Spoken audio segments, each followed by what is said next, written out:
The champagne flute slipped from Nia Davis's fingers in slow motion, and she watched helplessly as expensive red wine arced through the air before splashing across the pristine white shirt of the tallest, most devastatingly handsome man she'd ever seen. The Christmas party chatter around them died instantly. Oh God, oh no! Nia's heart hammered against her ribs as she grabbed a napkin, her hands shaking. "I'm so sorry, I didn't—" "Stop!" His voice cut through her panic like a blade, deep and commanding, with barely a trace of accent. Dark eyes locked onto hers, and something in his gaze made her freeze mid-reach. Not anger, something far more dangerous. Hunger. The man stood perfectly still, wine dripping down his chest, staining the expensive fabric, but he didn't seem to care. He was staring at her like she'd just performed a miracle he'd stopped believing in. "Follow me." 2 words. Not a request. Nia's throat went dry. Around them, Seoul's elite pretended not to watch, but she felt their stares burning into her back. The temp agency warned her about making mistakes at high-profile events, but this hadn't been covered in the briefing. "I can pay for the dry cleaning," she managed, her Atlanta accent thick with nerves. "Now." He turned and walked toward a hallway lined with modern art, clearly expecting her to follow. Every instinct screamed at her to run, but she needed this job. Her grandmother's medical bills in Port-au-Prince wouldn't pay themselves, and she had exactly $200 until the agency paid her next week. Nia followed him down the hallway, her heels clicking against marble floors. The sounds of the party faded. Laughter, clinking glasses, a jazz rendition of White Christmas that felt absurdly cheerful, given the dread pooling in her stomach. He stopped at a door, pulled out a key card, and gestured her inside. A corner office. Floor-to-ceiling windows overlooked Gangnam's glittering skyline, and the city lights cast shadows across his face as he turned to face her. Up close, he was even more striking. Sharp jawline, broad shoulders that strained against his ruined shirt, and ink. She caught glimpses of tattoos snaking up his neck, disappearing beneath his collar. Dragons, Korean characters, dangerous. "What's your name?" He shrugged off his suit jacket, and Nia's breath caught as more tattoos revealed themselves along his forearms. Nia Davis." She forced herself to meet his eyes. "Look, I really am sorry. Where are you from?" He unbuttoned his stained shirt with deliberate slowness, revealing a white undershirt that clung to defined muscle. Nia's mouth went dry. "Atlanta. I'm just here temporarily, working until Christmas Eve." "How long have you been in Seoul?" 2 weeks. "Look at me. Nia from Atlanta."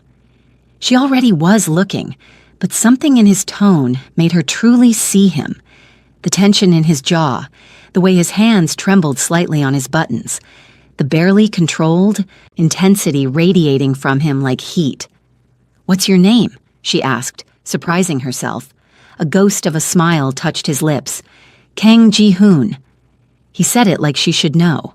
When her expression remained blank, something flickered in his eyes. Relief. "You really don't know who I am." "Should I?" "Most people in Seoul do." He moved closer, and Nia's back hit the desk. Not threatening, just overwhelming. He smelled like expensive cologne and something darker. "But I prefer that you don't." Her pulse thrummed in her throat. "Mr. Kang Ji-hoon." His voice dropped lower. "Say my name." I can't just say it." "Ji-hoon." It came out breathier than she intended. Something ignited in his eyes. His jaw clenched, and she watched his throat work as he swallowed hard. He stared at her like a man seeing water after years in a desert, and the intensity made her skin prickle with awareness. What Nia didn't know was that Ji-hoon hadn't felt this, hadn't felt anything since the night his enemies left him scarred in more ways than one. But she was about to become his cure, his obsession, and his prisoner all at once. "Do you feel it?" he asked roughly, bracing his hands on either side of her against the desk. "Tell me you feel it too." "Feel what?" But she knew. The air between them crackled like a live wire. Ji-hoon's hand lifted slowly, giving her time to pull away. She didn't. His fingers traced her jawline with devastating gentleness, and she shivered despite the heat flooding her body. How would you like to earn $1 million? The world tilted. Excuse me? He stepped back, moved to his desk, and extracted a document. When he turned, the hungry man was gone, replaced by someone harder. $1 million US, deposited in escrow. Yours after 3 months. Nia's laugh came out shaky. For what? Stay in Seoul 3 months, that's all. That's insane. You don't even know me. I know enough. His eyes raked over her.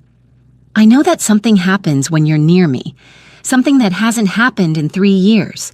His voice roughened on those last words, and she caught a flash of vulnerability before he shuttered it. Something I thought was broken forever. Her mind raced. $1 million.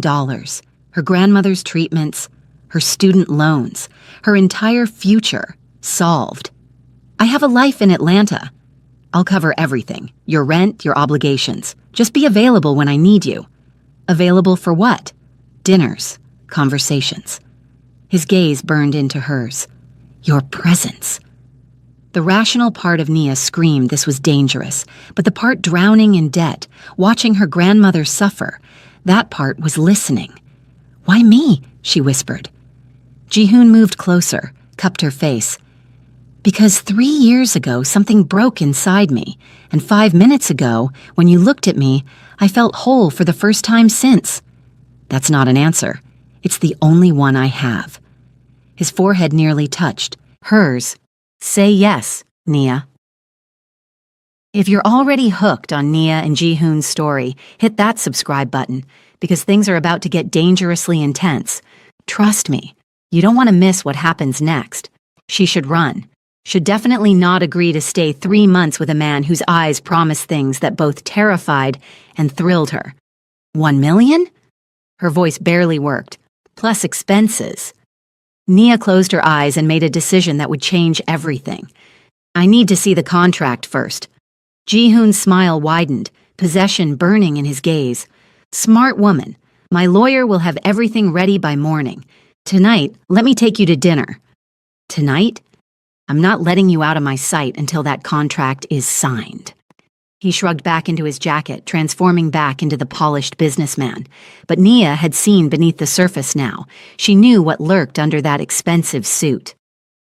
What if I say no to dinner? Ji-hoon's hand slid around her waist, pulling her flush against him, and the contact sent electricity shooting through her veins. His lips brushed her ear. Then I'll have to convince you, and trust me, Nia. When I want something, I always get it. He released her and walked toward the door. At the threshold, he looked back, heat in his eyes that could have melted steel. Coming? Nia grabbed her clutch with trembling hands and followed him into the unknown, her heart pounding. Yes, yes, yes. She had no idea that the man leading her through Seoul's glittering nightscape was the city's most feared Mafia boss. She had no idea his body had betrayed him for 3 brutal years, and she definitely had no idea that by saying yes to dinner, she'd just agreed to become the obsession of a man who'd burn the world down before letting her go. But she was about to find out. Ji-hoon's hand rested possessively on the small of Nia's back as they stepped into the private elevator, and she tried to ignore how right it felt. The door slid closed, sealing them in reflective steel and low amber lighting that made everything feel intimate, forbidden. Where are we going? Her voice sounded breathless even to her own ears. Somewhere we can talk without interruption. His thumb traced small circles against her spine through the thin fabric of her dress, and she felt that touch everywhere. Unless you'd prefer to go back to the party? Nia glanced at their reflection. Him, tall, powerful, dangerous in his tailored suit. Her, curves that her grandmother called blessed. Skin that glowed warm brown against his pale complexion. Eyes wide with equal parts fear and anticipation. They looked like a collision waiting to happen. No, she said softly. No party. His smile was dark satisfaction. Good girl. The elevator descended into an underground garage where a sleek black Genesis G90 waited, engine already running. A driver stood at attention, but Ji-hoon waved him off with a curt gesture in Korean that sounded more like a command than a dismissal. You drive yourself? Nia asked as he opened her door. Not usually. He waited until she settled into leather seats that probably cost more than her entire year's salary. But tonight, I don't want anyone else near you. The possessiveness in his tone should have alarmed her. Instead, heat pooled low in her belly. Ji-hoon slid into the driver's seat and the car purred to life. Seoul streamed past the windows, neon signs in Hangul, couples huddled under cafe awnings, street vendors selling hotdog despite the December cold. So different from Atlanta's sprawl, yet the loneliness felt the same.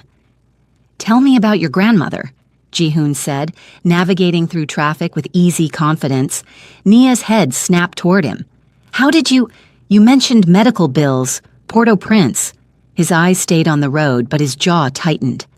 I'm very good at reading between lines, Nia. It's how I've stayed alive this long. Something in that last sentence sent a chill down her spine. What do you do exactly? For work? Import and export. Smooth, practiced. A lie wrapped in silk. Family business, very boring. You don't seem like the boring type. His laugh was low, rough. No, I'm really not. He pulled into a narrow alley in Itaewon, parked behind a building with no sign, just a red door. We're here. Here is, trust me. He came around to open her door, offered his hand. When she took it, his fingers intertwined with hers like they'd done this 1,000 times. I promise you'll be safe. But safe wasn't what Nia felt as he led her through that red door into a restaurant that looked like someone's living room. Low tables, cushions instead of chairs, paper lanterns casting warm shadows.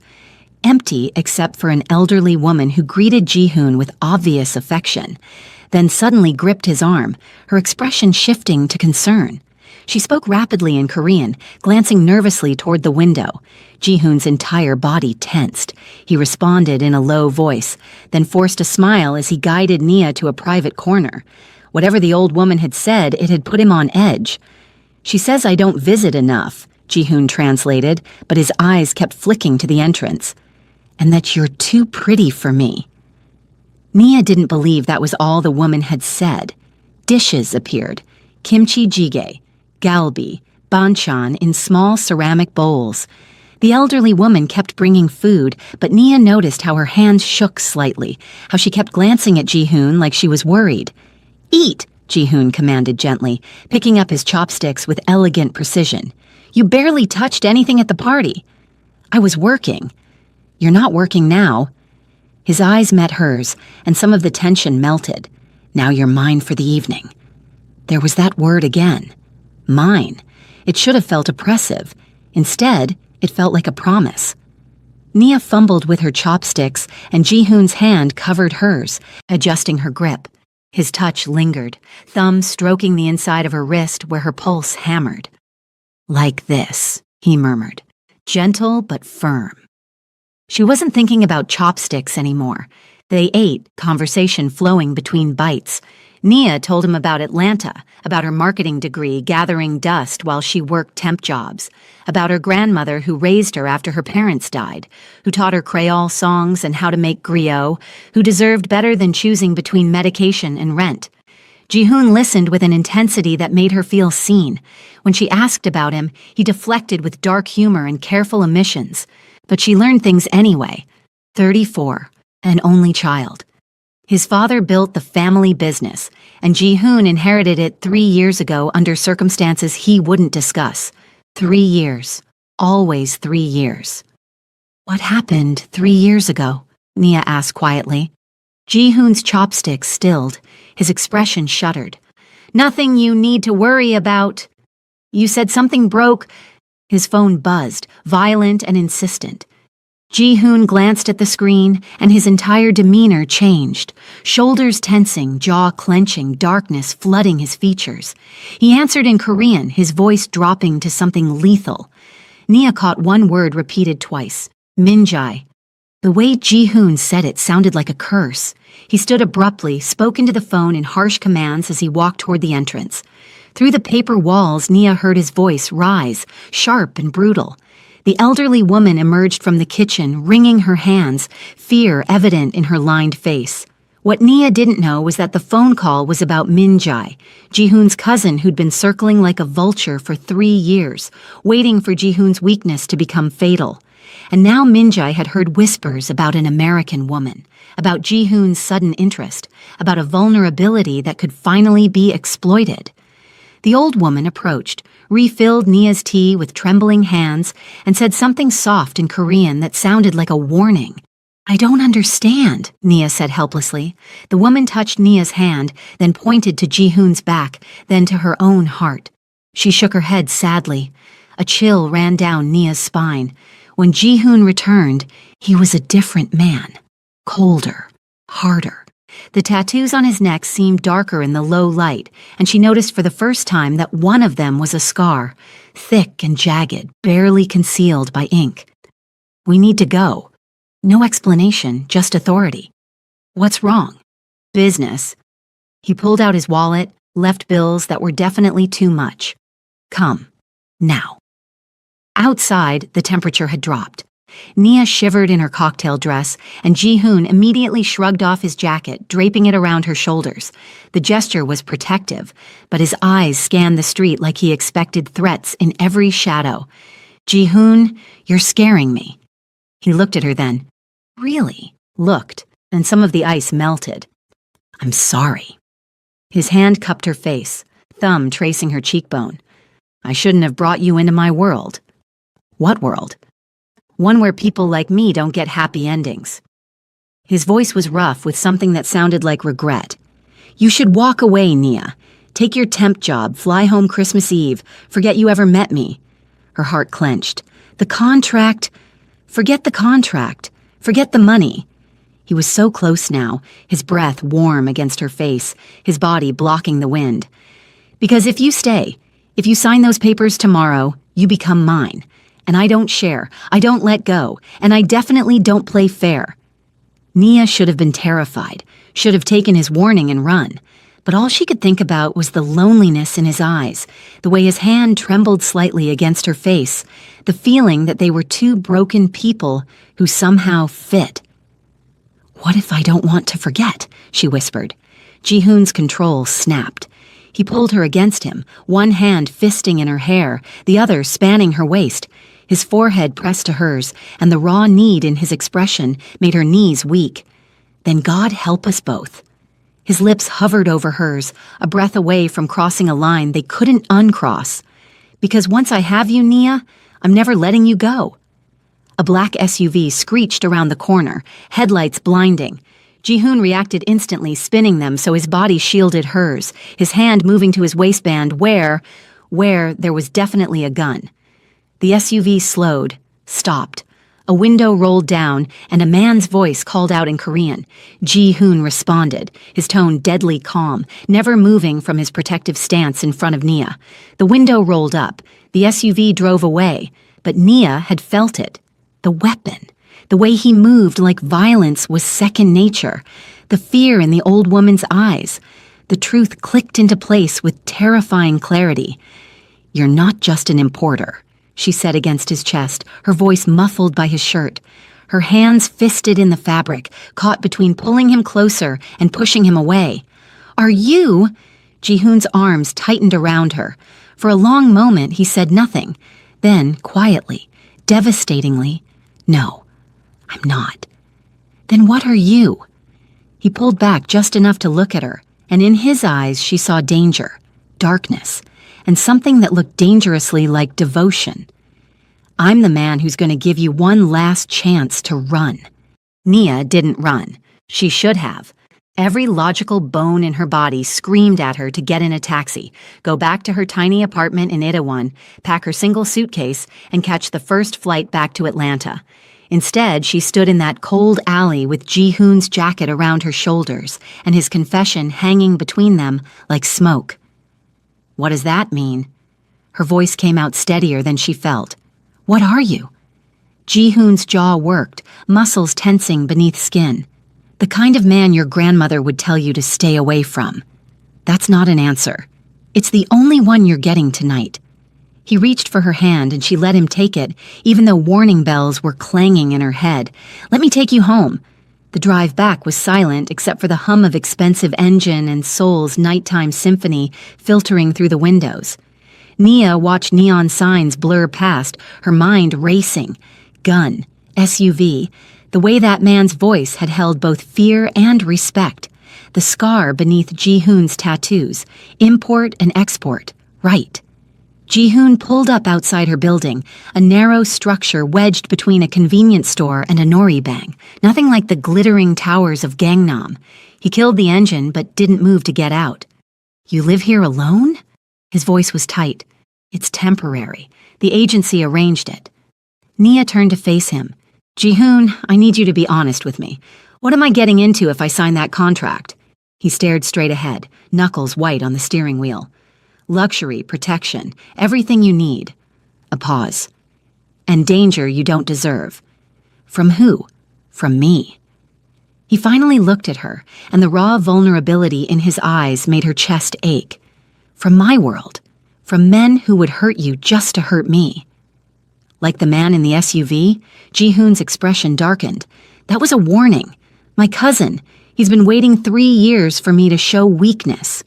His hand found hers. You're that weakness, Nia. Her stomach dropped. Then why offer me the contract at all? If it's so dangerous, because I'm selfish. His hand shot out, cupping her face with desperate gentleness. Because for 3 years I've been half dead, and you make me feel alive.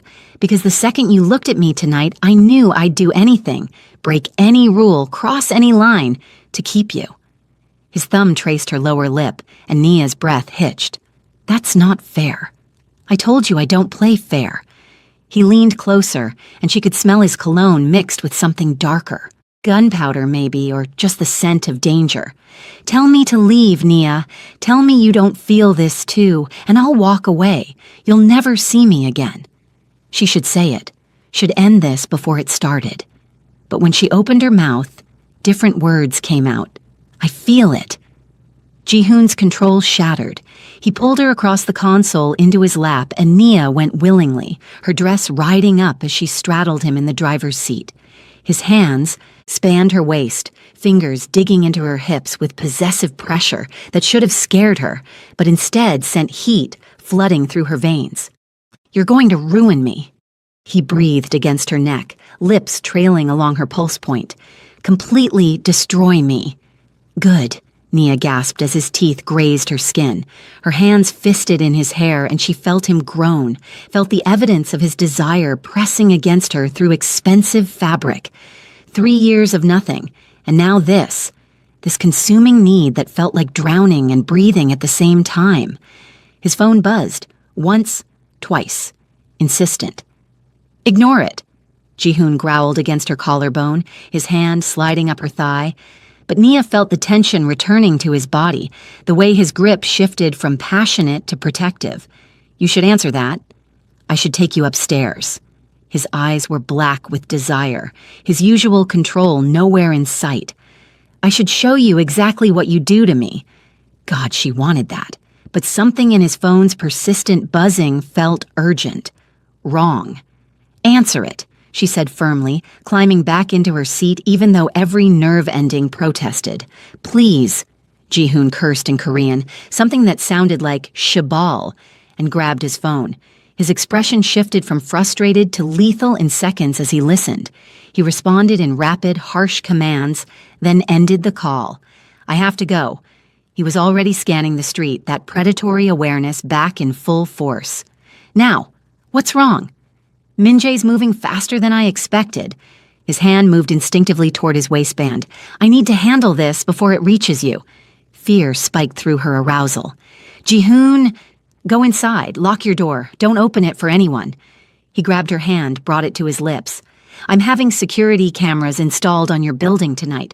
My men will be watching. You're safe. You're putting cameras on my building? I'm putting them everywhere you might be. His grip tightened. Promise me you'll go straight inside and stay there until morning. What Nia didn't know was that Min-jae had already started his hunt. While she sat in Ji-hoon's car, Min-jae's men were pulling up surveillance footage from the Christmas party, tracking her movements, learning her patterns. By morning, he'd know everything about her, where she lived, where she worked, every vulnerable point he could exploit. And Minji had learned patience. He'd waited 3 years for Ji-hoon to care about something again. He could wait a few more hours to take it away. "Promise me, Nia." "Okay, I promise." But her voice shook. "Good." He pulled her close one more time, pressed a hard kiss to her forehead. "My lawyer will bring the contract at 9 a.m. If you don't sign it, if you decide this is too much, I'll understand. But if you do sign..." His grip tightened. "If you do, you're mine. No takebacks, no running. Mine." Before Nia could respond, he was ushering her out of the car, watching with hawk-like intensity until she reached her building's entrance. She turned to wave, but he was already pulling away, the Genesis disappearing into Seoul's nighttime traffic like a dark dream. Nia climbed the narrow stairs to her third-floor apartment, hyper-aware of every sound. The couple arguing next door in rapid Korean, the noraebang bass thumping dynamite through the walls. Footsteps on the stairs that made her freeze until her elderly neighbor appeared, arms full of grocery bags. The old woman smiled, said something in Korean, and continued past. Nia's hands shook as she unlocked her door.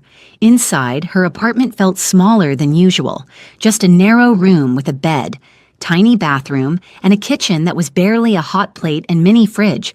The window overlooked the street, and she found herself checking it compulsively, looking for threats she wouldn't recognize.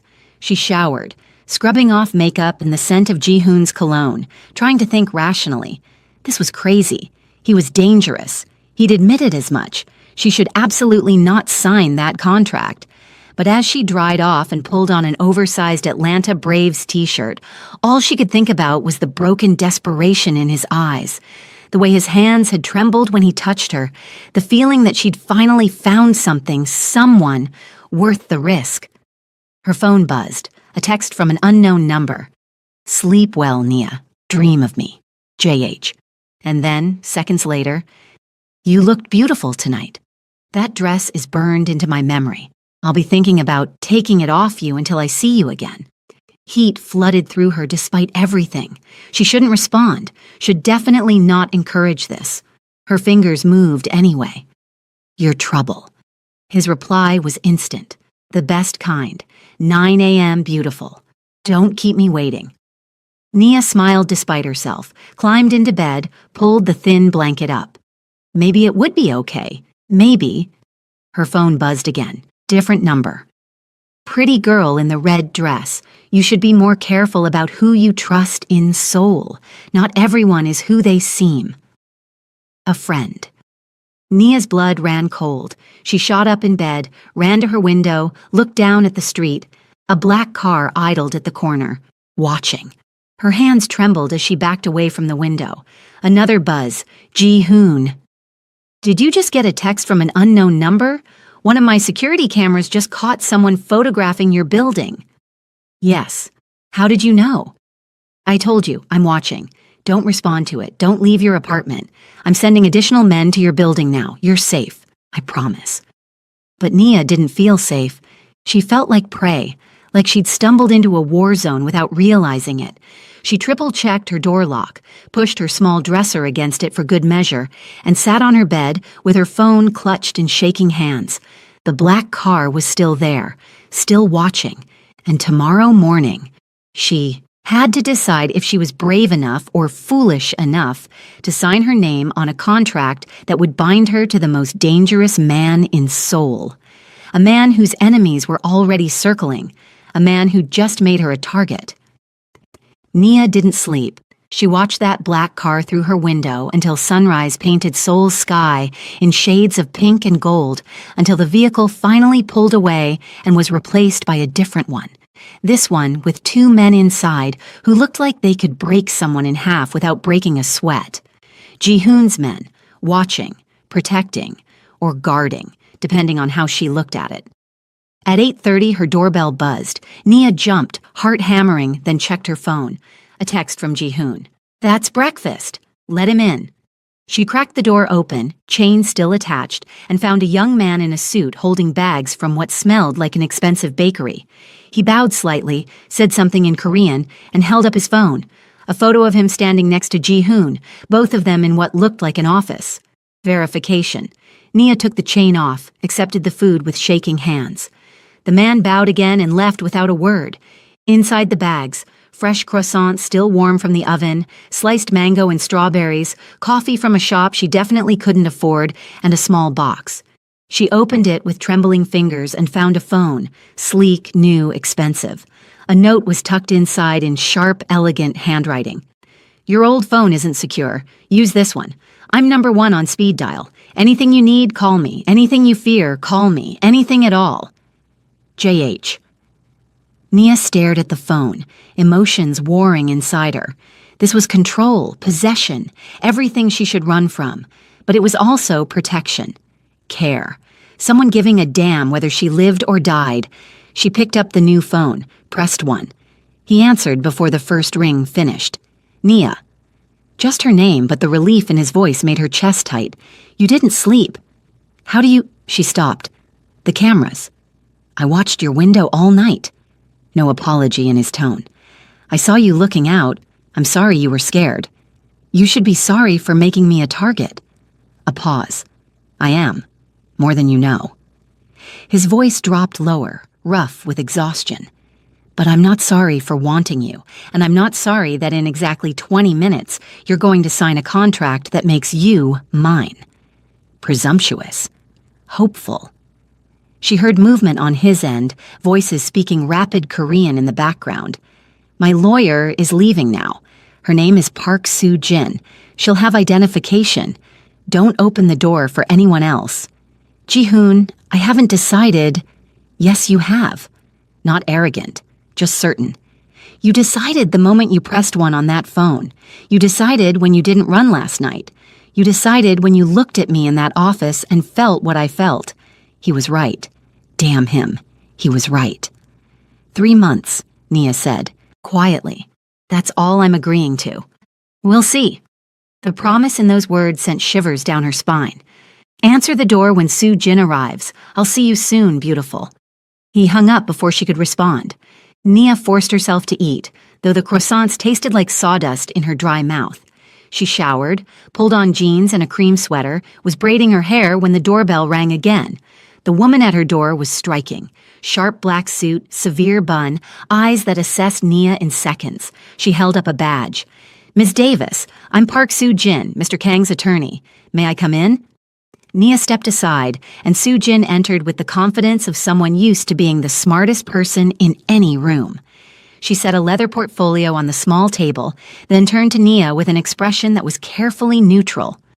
"The contract is straightforward," Soo-jin began, opening the portfolio. 3 months, $1 million, all expenses paid. You'll live in a secure apartment in Gangnam. Wait, Nia's hands clenched. "Before we do this, I need to know. What happened to him? 3 years ago." Soo-jin's mask slipped for just a moment, something like pain crossing her features. "That's not my story to tell." "Then tell me what I'm walking into. Please." Soo-jin studied her for a long moment, then sighed. "Off the record? Ji-hoon's cousin orchestrated an attack, not just physical. They wanted to destroy him in every way possible." Her voice dropped. "They succeeded. For 3 years, he's been broken. Until you." The weight of that settled on Nia's shoulders like stone. "So I'm what? His cure? You're his hope." Soo-jin pulled out the contract. "The question is whether you can handle being that." Nia stared at the documents, at the legal language that reduced this impossible situation to clauses and subsections. What does he get out of this? Really? Your company, your time, your presence. Soo-jin met her eyes. "The contract is clear. You're not obligated to anything physical without consent. You can end this arrangement whenever you want, though full payment requires completing 3 months. And what's not in the contract? That men like Ji-hoon don't love halfway. That once you're his, he won't let go easily. That his world is dangerous and his enemies are worse." Soo-jin's expression softened slightly. "But he'll protect you with everything he has. I've never seen him care about anyone the way he cares about you, and you haven't even signed yet." 2 blocks away, Min-jae sat in a cafe called Coffee Bay, the shop's hip-hop playlist thumping as university students typed on laptops around him. His Americano had gone cold, but he didn't care. His phone screen showed a live feed, not of Nia's apartment, but of the building's entrance. He'd watched Park Soo-jin enter with that telltale leather portfolio 20 minutes ago, watched Ji-hoon's security detail change shifts, watched his cousin's pathetic attempt to protect something precious. Min-jae's associate, a thin man with a scar above his eyebrow, slid into the seat across from him. The girl signed? She will. Min-jae smiled. Ji-hoon won't give her a choice. He'll be charming, possessive, overwhelming. She'll think she's special. And then? Then we let him get comfortable. Let him think his cameras and bodyguards are enough. Let him fall completely. Min-jae took a sip of cold coffee, grimaced. The deeper he falls, the more it'll hurt when I take her. When? Christmas Eve, when she's supposed to fly home. Min-jae's smile widened. Poetic, don't you think? Back in the apartment, Nia held the pen Soo-jin offered. Her hand trembled. Once you sign, Soo-jin said quietly, everything changes. Your old life ends. Ji-hoon's security protocols take effect immediately. Driver, bodyguards, monitored movements. It's not a suggestion, Ms. Davis. You become his responsibility, his obsession. You're trying to scare me. I'm trying to prepare you. Soo-jin's voice was almost gentle. I've worked for him 5 years. I've never seen him vulnerable. But you terrify him because you matter. And in his world, anything that matters is a weapon someone can use against him. Nia thought about her grandmother in Port-au-Prince, about the medical bills that haunted her dreams, about the student loans that would follow her forever. She thought about Ji-hoon's eyes last night, that desperate hunger, that broken hope. She thought about how alone she'd felt in Atlanta, in Seoul, in her own skin until a man spilled wine on his shirt and looked at her like she was oxygen.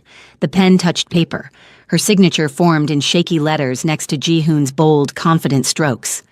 It's done, Soo-jin said, countersigning as witness. She pulled out her phone, typed rapidly. Your money transfers to escrow now. Ji-hoon will send a car at 4 to take you to your new apartment in Cheongdam-dong. This afternoon? Nia's stomach dropped. I thought that you'd have time to change your mind? Soo-jin's smile was knowing. He won't risk it. Pack what matters.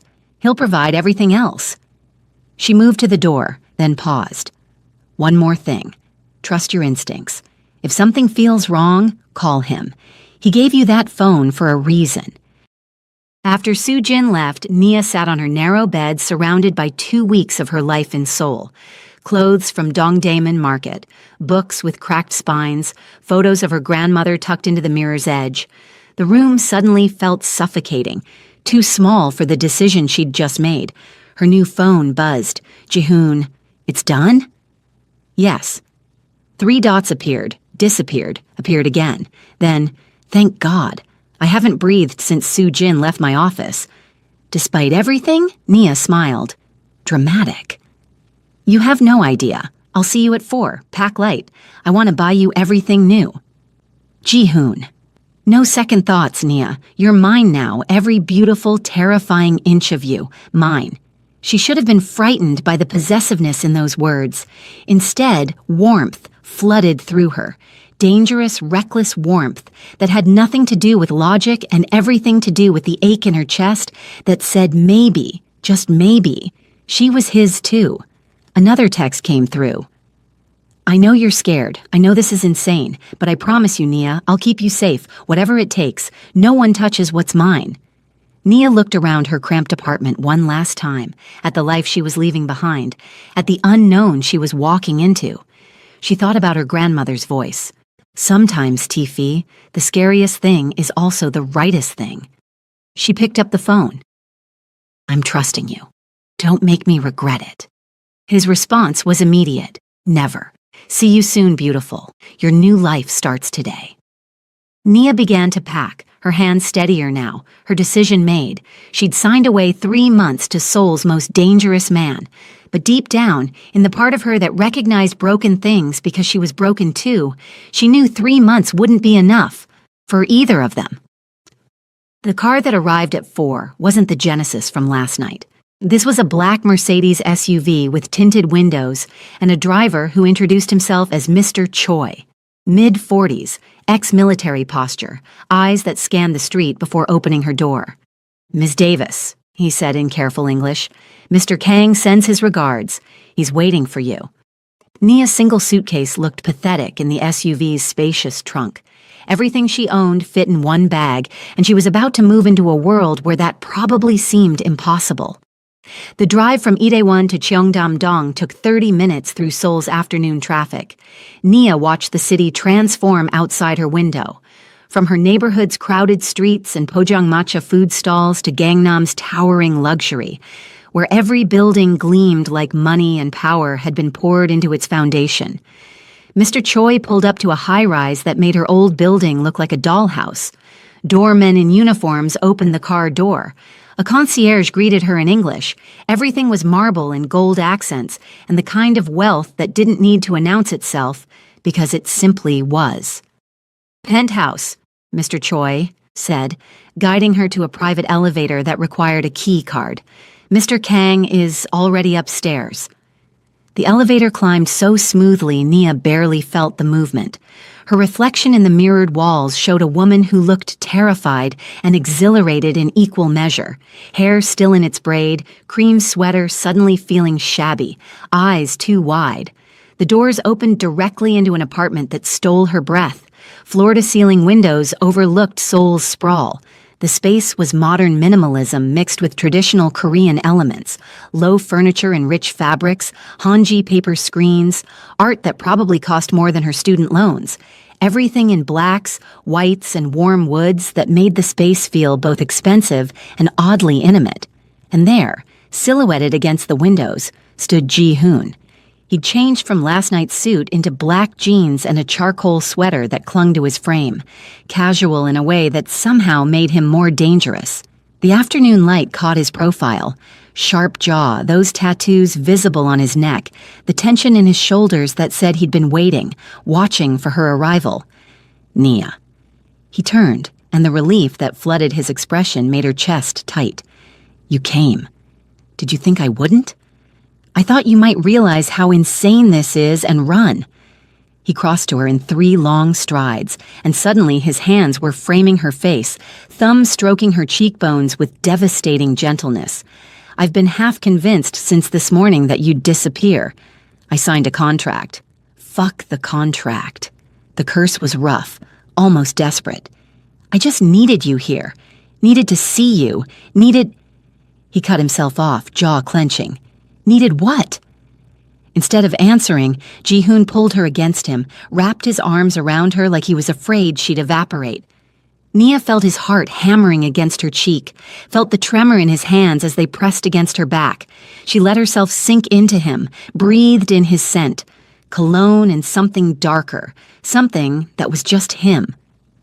3 years, he said into her hair, his voice breaking slightly. 3 years of nothing, of being broken. And then you—" He pulled back just enough to look at her, and the raw vulnerability in his eyes nearly undid her. "You have no idea what you've given me." Nia's throat burned. "Ji-hoon, let me show you your room." He stepped back abruptly, like he'd revealed too much. "This way." He led her down a hallway lined with art that probably cost more than her old car.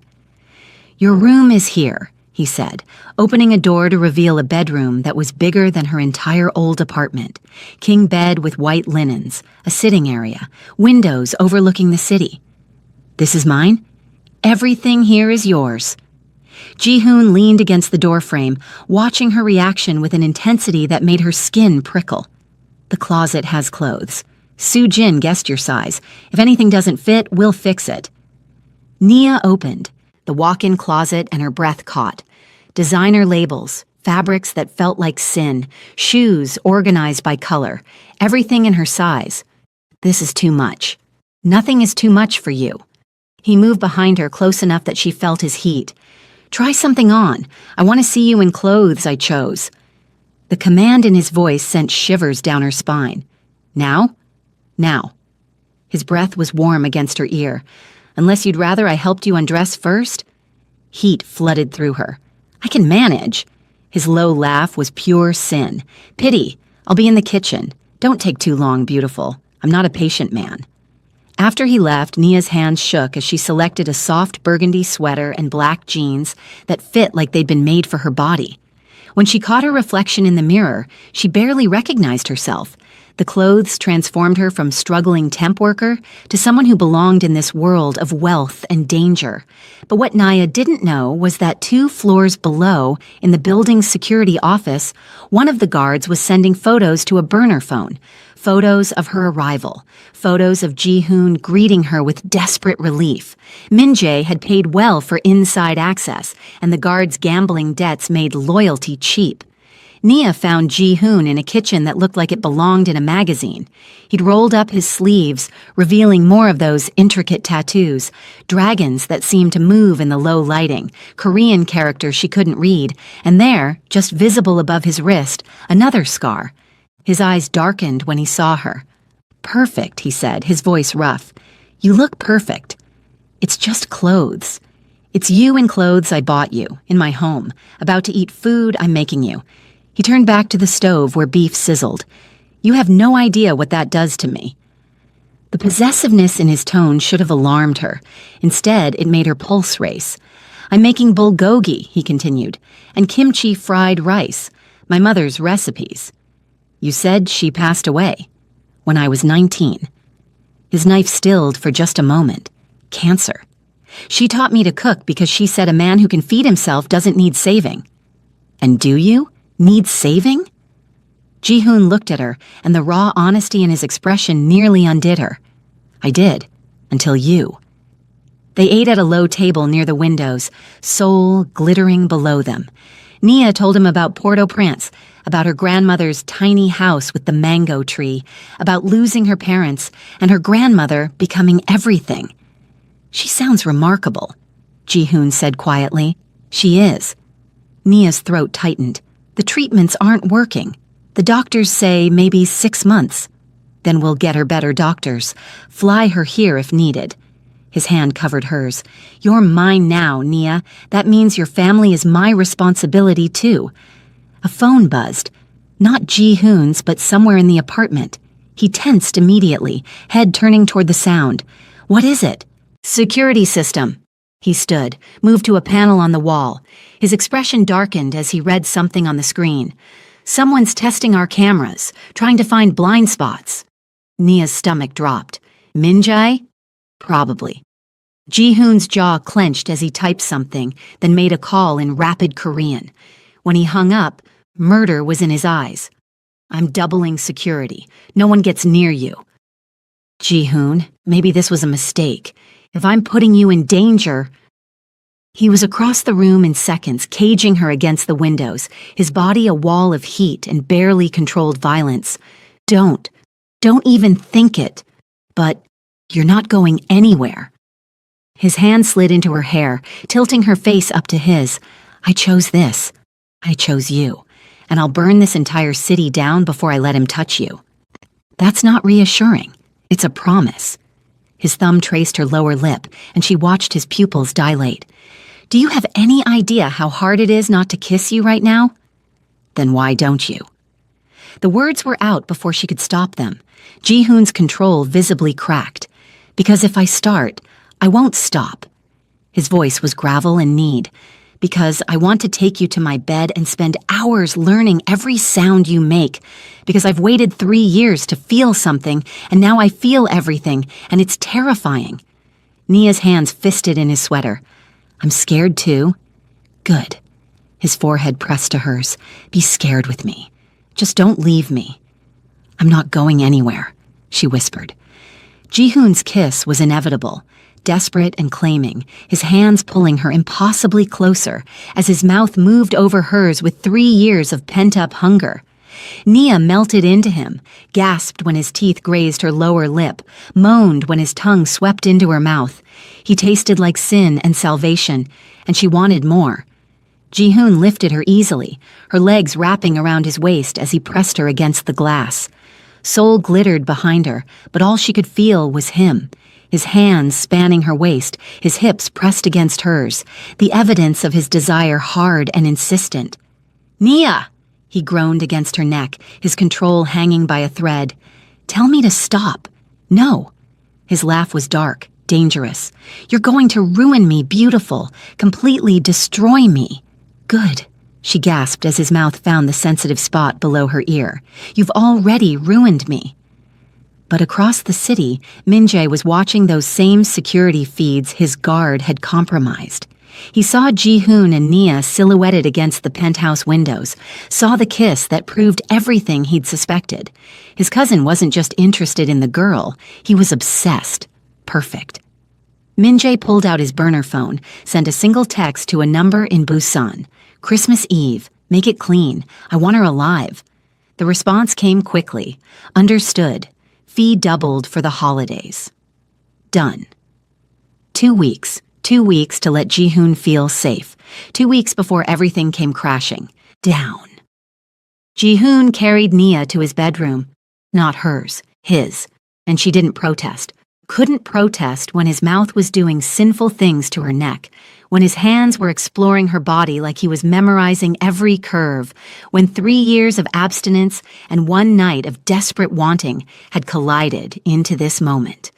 He set her down beside his bed, and she had a brief impression of dark colors, floor-to-ceiling windows, the scent of his cologne everywhere, before his hands were framing her face again, his kiss slower this time but no less consuming. "Tell me to stop," he breathed again against her lips. "Tell me this is too fast and I'll walk away." Nia's answer was to pull his sweater over his head. The sight of him stole her breath. Defined muscle, golden skin marked with ink and scars. The dragon tattoo wrapped around his ribs, Korean characters down his side, and there, across his chest, a scar that looked like someone had tried to carve him open. Her fingers traced it. "What happened?" "Later." His voice was rough as his hands found the hem of her sweater. "Right now, I just want to feel you, all of you. Is that okay?" She nodded, and he pulled the fabric over her head with shaking hands. When he looked at her, really looked, the desire in his eyes made her feel powerful and precious in equal measure. "Beautiful," he whispered. "So damn beautiful." He laid her back on his bed, and Nia gasped as his weight settled over her, as his mouth found her collarbone, her shoulder, the sensitive skin just above her heart. His hands explored with devastating patience, learning what made her gasp, what made her arch into him, what made her moan his name. "Ji-hoon," she breathed, "please tell me what you want, Nia." I want you." Something in his expression cracked open, that last thread of control finally snapping. "You have me. You've had me since the moment you looked at me." His hands found the button of her jeans. "But once we do this, there's no going back. You're mine. Completely." "I'm already yours," she whispered. What happened next was heat and hunger and 3 years of broken, finally made whole. Ji-hoon worshipped her body with his hands, his mouth, whispered words in Korean and English that sounded like prayers. And when they finally came together, when he filled the emptiness that had haunted him, the sound he made was something between a groan and a sob. They moved together like they'd been designed to fit, like every broken piece inside them was finally finding its match. And when pleasure crashed over her, Ji-hoon followed seconds later, his face buried in her neck, his hands gripping her like he'd never let go. After they lay tangled in sheets, Seoul's lights painting patterns across their skin, Ji-hoon pulled her against his chest, his heartbeat still racing under her palm. 3 years, he said quietly. 3 years of being told it was psychological, that I needed to heal. He pressed a kiss to her hair. "And then you fixed everything." Nia propped herself up on his chest. "Tell me what happened, please." Ji-hoon was quiet, then slowly began to speak. 3 years ago, Min-jae orchestrated an ambush. He wanted control, but couldn't just kill me. Too many loyalists. So he destroyed me another way. His jaw clenched. They held me down, made me watch while they killed my best friend. Then they carved me open and injected me with something experimental. It attacked my nervous system, made it impossible to feel desire to function. The trauma reinforced the physical damage. I was trapped in my own broken body. Until me, Nia said softly. Until you. He cupped her face. The second you touched me, I felt alive again. Glass shattered. Ji-hoon moved instantly, rolling them off the bed as bullets tore through the windows. He covered her body with his, reached under the bed frame, came up with a gun. "Stay down," he commanded. More gunfire. The door kicked in. "Young!" Min-jae's voice called from the hallway, mocking. "Come out, let's be civilized." Ji-hoon grabbed his phone, typed rapidly while keeping the gun trained on the door. "There's a panic room through that closet, biometric lock. Get inside, don't come out until I come for you." "I'm not leaving you, Nia." His eyes were fierce, desperate. "I can't fight him and protect you. Please, let me end this." "I have 4 of your men." Min-jae's voice came closer. "Including your driver. Come out or I start executing them." What Min-jae didn't know was that Nia had grown up in Port-au-Prince after the earthquake, had learned to fight, to survive. Her grandmother hadn't raised a helpless girl. "Go," Nia whispered to Ji-hoon. "I'll use the panic room, I promise." He kissed her hard, fast, then moved toward the door with lethal grace. The second he was gone, Nia grabbed the second gun from his nightstand. She'd noticed it earlier. Her hands shook as she checked the magazine. Loaded. Safety off. She moved toward the hallway, staying low. In the living room, Ji-hoon stood facing Min-jae. Min-jae held a gun to Mr. Choi's head. 3 other guards were on their knees, bound. "There he is," Min-jae smiled. "How does it feel to be whole again? Where is she, by the way? I'd love to meet the miracle cure before I take her." "You're not touching her." "That's not up to you anymore. I've waited 3 years for you to care about something so I could take it away." What Min-jae didn't see was Nia emerging behind him. What he didn't expect was a gun pressed against his spine. "Drop it," Nia said, her voice steadier than she felt, "or I put a bullet in your back." The room froze. Ji-hoon's eyes went wide with terror and fury. "Nia, get back!" "Shut up!" She pressed the gun harder. "You, drop your weapon, now!" Min-jae laughed. "You won't shoot. You're not like us." Nia pulled the trigger. The bullet hit his shoulder. She'd aimed low, the way she'd been taught. Min-jae dropped his gun and Mr. Choi tackled him instantly. Chaos erupted. Ji-hoon's men swarmed in. Soo-jin had already been mobilizing them. Min-jae's backup tried to fight, but were outnumbered. It was over in minutes. Ji-hoon crossed to Nia, took the gun gently from her shaking hands. "You shot him." "I actually shot someone. Oh, God." "Hey," he pulled her against him. "You saved lives. You saved me. You're incredible and terrifying and—" He pulled back, cupped her face. "And I'm so in love with you, I can barely breathe." Nia's heart stopped. "What?" "I love you." He said it louder, like he wanted everyone to hear. "I'm completely, obsessively in love with you, Nia Davis. And if you'll stay with me even knowing how dark my world is, I'll spend the rest of my life making sure you never regret it." Tears spilled down her cheeks. "You're insane."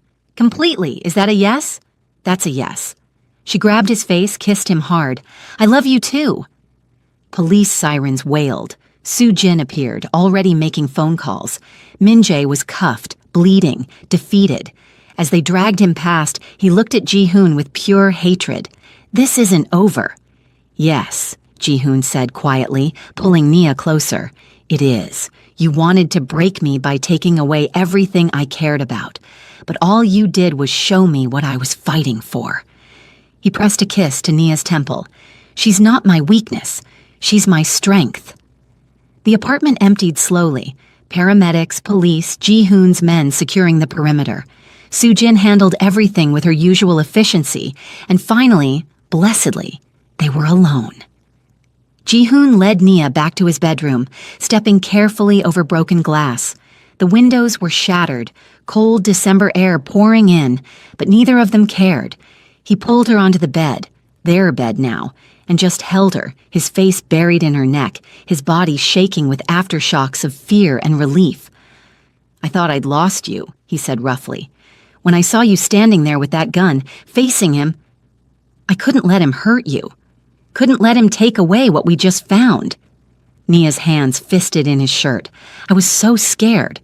Me too. He pulled back to look at her, and the raw emotion in his eyes made her chest ache. You were supposed to hide. You were supposed to stay safe. I'm not very good at following orders. His laugh was broken, breathless. No, you're really not.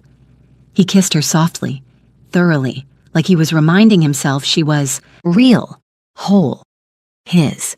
You're brave and reckless and perfect, and I don't deserve you. Too bad. You're stuck with me now. Promise. His voice cracked on the word. Promise, she whispered, and sealed it with a kiss that tasted like tears and relief and the future they'd just fought for. They made love again as dawn broke over Seoul.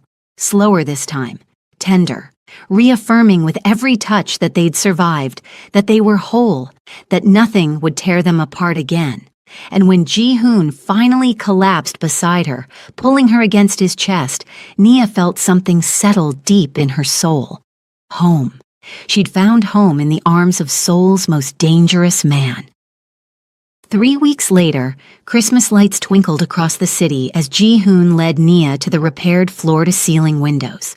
New glass, bulletproof this time. New security, but the same view of Seoul stretching endlessly below them.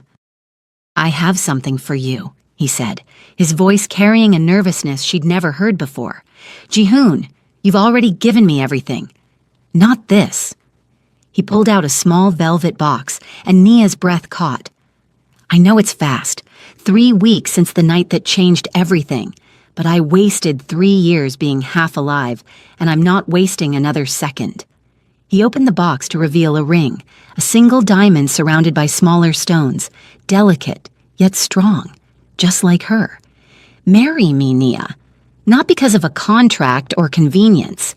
Marry me because I can't imagine waking up without you, because you shot my cousin to protect people you barely knew, and that's somehow the most romantic thing anyone's ever done for me. Nia laughed through sudden tears. That's your bar for romance? With my life? Absolutely. His smile was devastating. Marry me because you're brave enough to love a broken man who's learning to be whole, because you make me want to be better, safer, someone worthy of you.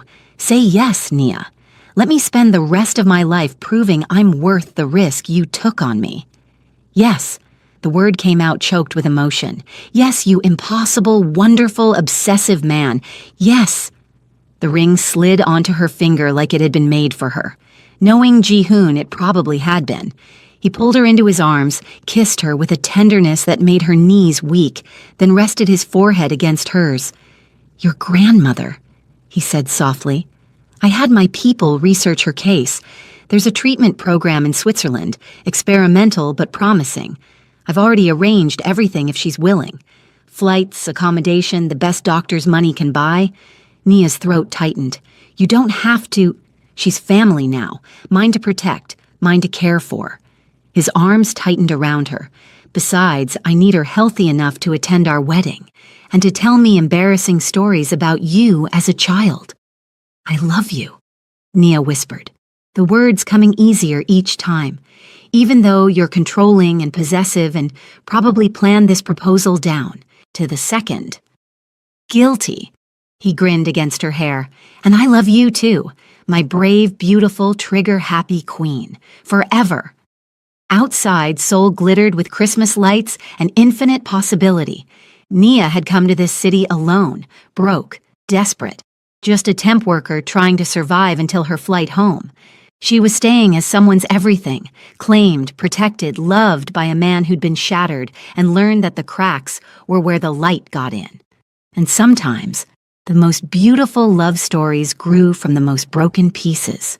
Some kings were worth following into the darkness, especially when they'd burn the whole world down just to keep you safe.